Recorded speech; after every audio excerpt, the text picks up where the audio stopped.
Selamat pagi teman-teman semua. Pada kesempatan hari ini, saya akan mempresentasikan tentang suatu video yang membahas paduan komprehensif tentang cara menulis surat bisnis, dasar yang efektif untuk menciptakan kesan profesional. Saya Marcelus Meki dengan NIM 2410418216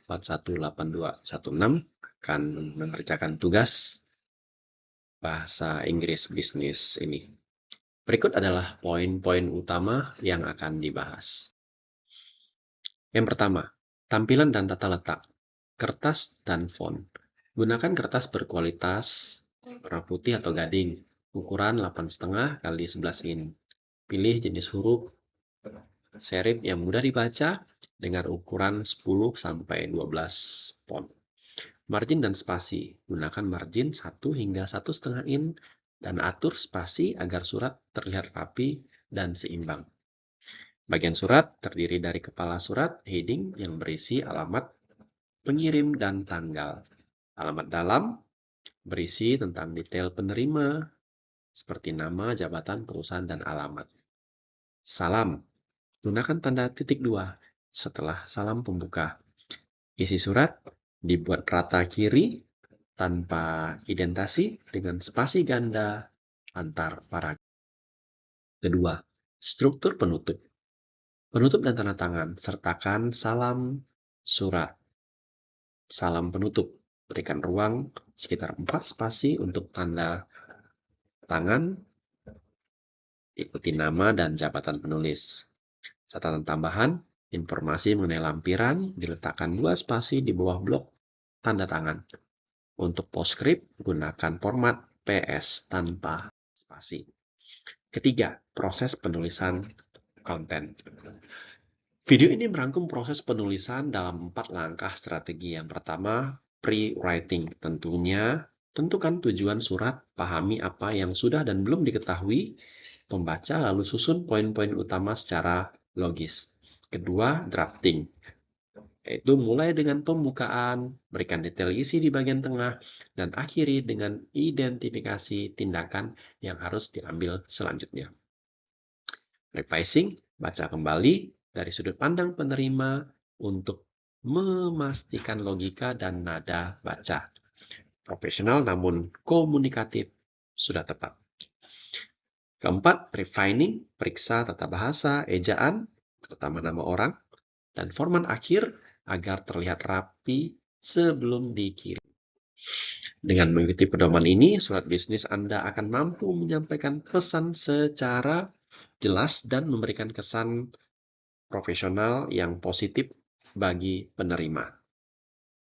Nah, berikutnya di video kedua, saya akan menjelaskan secara lebih detail lagi macam mana tentang penulisan surat formal dalam bahasa Inggris. Namun ini akan kita bawa dalam bahasa Indonesia. Yang pertama, ciri-ciri bahasa formal. Video ini menjelaskan bahwa surat formal digunakan untuk berkomunikasi dalam lingkungan profesional, seperti dengan perusahaan, instansi pemerintah, sekolah, universitas, atau organisasi. Oleh karena itu, bahasa yang digunakan harus sopan, jelas, dan mengikuti aturan tata bahasa yang benar. Beberapa karakteristik bahasa formal meliputi poin A, menggunakan kalimat lengkap. Setiap kalimat harus memiliki subjek dan predikat yang jelas. Hindari penggunaan bahasa sehari-hari atau kalimat yang tidak lengkap. Contoh informal. Need you reply soon? Dalam bahasa formal, I would appreciate your prompt response. Yang B, tidak menggunakan kontraksi. Dalam surat formal, kata-kata yang singkat harus ditulis secara lengkap. Contoh, I am. Tulisannya I am. I would. Tulisannya I would. Will. Tulisannya we will. Can. Kita tulis cannot. Hal ini membuat tulisan terlihat lebih profesional. Yang C, menghindari idiom, bahasa gaul, dan singkatan surat formal tidak menggunakan ungkapan yang bersifat santai. Contoh, informal, ASAP. Formal, as soon as possible. Informal, kids. formal, children. Oke. Kemudian yang D, menggunakan kalimat pasif bila diperlukan. Kalimat pasif digunakan untuk menekankan tindakan dibanding pelakunya. Contoh, aktif, or stop signing the document. Pasif, the document have been signed. Gaya ini umum digunakan dalam surat-surat resmi.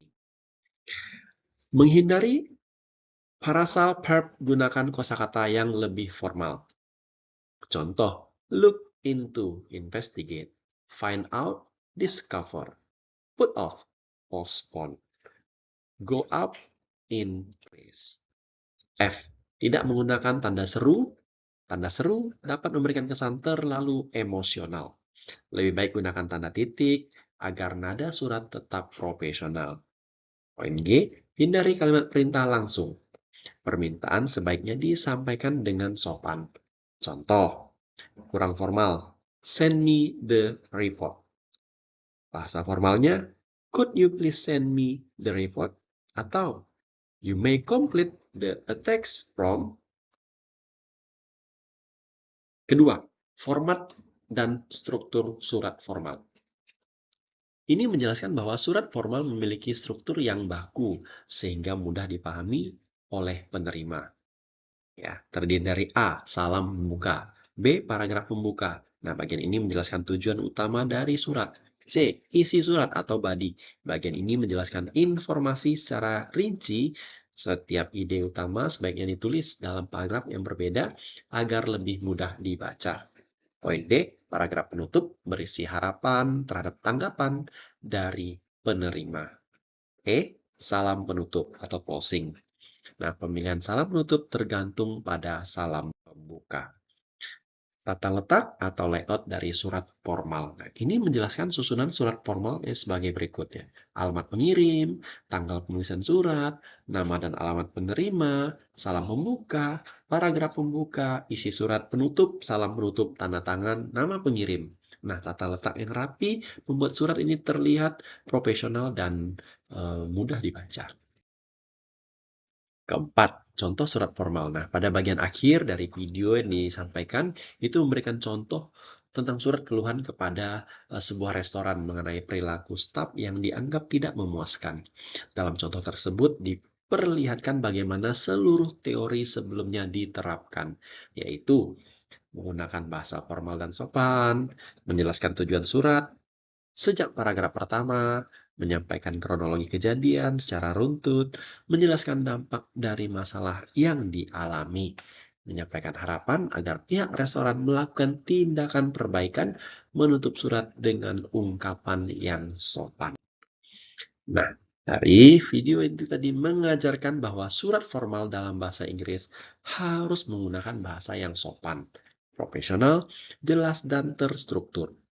Penulis perlu memperhatikan pilihan kata, tata bahasa, serta format surat agar pesan tersampaikan dengan baik dan memberikan kesan yang profesional. Dengan memahami ciri-ciri bahasa formal, struktur surat, tata letak, contoh penerapannya, seseorang dapat menulis surat resmi yang efektif untuk berbagai keperluan, seperti mengajukan permohonan, menyampaikan keluhan, memberikan informasi, maupun menjalin komunikasi resmi dengan individu atau organisasi. Oke, mungkin cukup. Itulah tadi 2 video dari cara membuat surat secara formal yang boleh Marcel sampaikan. Semoga apa yang Marcel sampaikan ini bisa bermanfaat bagi kita. Terima kasih atas perhatian kita semua. Semoga hari-hari teman tetap menyenangkan. Terima kasih.